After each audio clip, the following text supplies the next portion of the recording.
तर आता मी बनवते तिखट शेवाळ्या. तर चांगलं लाल भडक आता भाजून घेते. तर शेवाळ्या काढते, आता शेंगदाणा टाकते. तर शेंगदाणा पण घेते आता भाजून. आता कांदा आणि मिरची टाकते. तेलाची फोडणी देऊन आता जिरं आणि मोहरी टाकायची.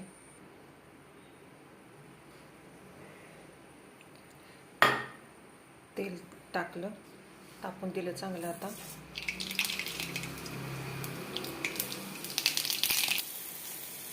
तर कांदा आणि मिरची चांगली भाजली. आता शेंगदाणा टाकलं, धनिया पावडर टाकते थोडं.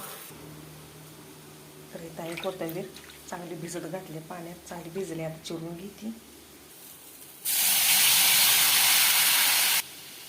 तर आता झाकून ठेवते, त्याला उकळी आता चांगली फुटून देते, शिजून देते आता सगळं.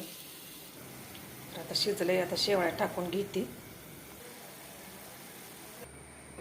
तर आता शिजले, मस्तपैकी शिजले.